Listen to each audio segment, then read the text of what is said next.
They've killed my car. They've killed the Cosworth. The Cosworth may have had stupid insurance premiums, but it brought supercar performance within the reach of mortal man. However, it doesn't meet new European regulations on noise and exhaust emissions. So you're witnessing the final curtain. I was allowed one last go at its birthplace, Ford's test track, which inevitably is in Essex.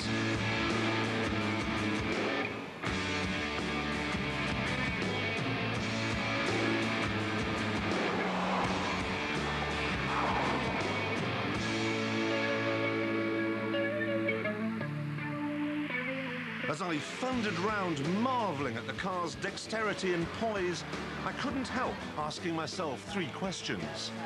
Why, and why? Now, it was going to cost an awful lot of money to make it meet the emissions regulations, but the other problem was that the Cosworth was 2 decibels too loud.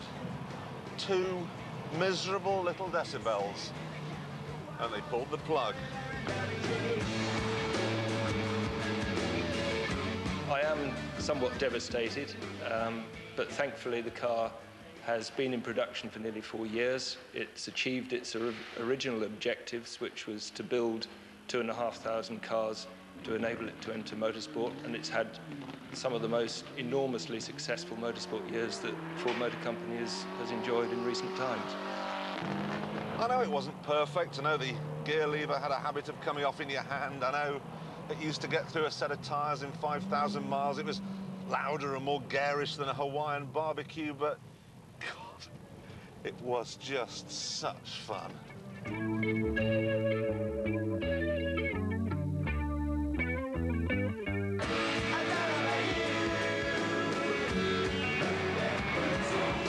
The steering's so alive it feels like it's connected up to the mains, and you can get the power on much earlier in the corner. The turbo right on song now, 4-wheel drive gripping away, there's the rev limiter. You try that in a normal car, you'd be upside down in a hedge. It's just fabulous.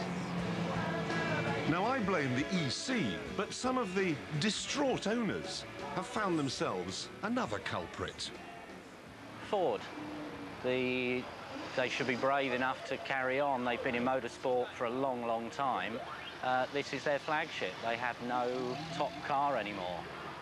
You drive along the street and people go, Escort Cosworth, and you're sitting in your lip read. Yeah, it's good, it's exciting. It's a go-kart, on a street-going go-kart. It's fast, if you drive it that way, but it's, I think, more over the combination of performance, brakes, handling. It's a wonderful car. It will never be replaced. I don't think anything like it will be produced again. The rally car will soldier on for another year or so, but then the woods will be handed back to the wasps and the spiders and the mud. I wanted one last go in this one too, but this time I got myself a driver, Gwyndaf Evans. My God. What's it like to drive? It's fantastic, actually. It's a young man's dream, really. It's so quick, as you can see, and even in these wet conditions, the grip and the braking capabilities of it is unbelievable. Are you going to be sad to see it go? Oh, really sad, to be honest. I hope they never do away with it, but unfortunately it's going to go. Oh, well, look, Gwyndaf, give it some stick, show me what it can do. Or, on the other hand... Frankly, I should have kept my mouth shut. The road is just streaming wet. But the grip from this car just has to be felt to be... Oh, major slide. Spoke too soon there. God, this is good. Just 7,000 Cosworths were sold worldwide. The last one rolled off the production lines on January the 11th. But its death is only the tip of the iceberg. In the last 12 months, there's been an insidious cull of fast cars. The Nissan 300ZX went west, as did the wonderful Volkswagen Corrado.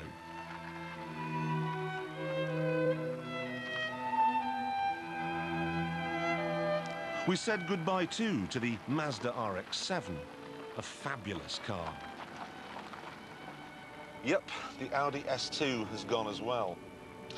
The all-wheel drive, 20-valve, 6-speed spiritual successor to the all-conquering original Quattro has gone to the final Parc Ferme.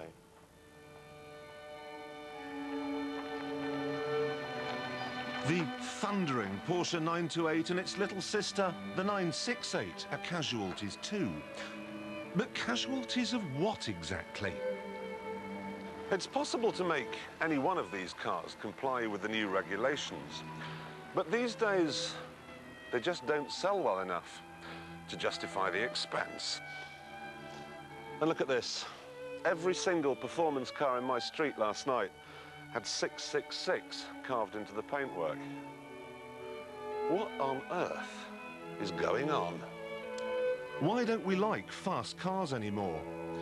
It's time to talk to a man in a suit.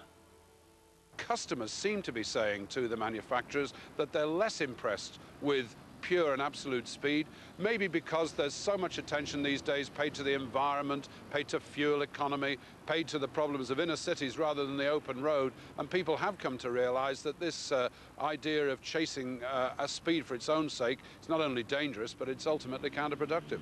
I think there are different ways of looking at speed. Cars like the Escort Cosworth are, of course, designed for speed, but they're also designed for very, very high driving efficiency within the speed limits. And I think it's sad if these cars have to go, because they are very, very efficient cars. They have the most superb level of handling, braking safety. They are very suitable cars for today's roads.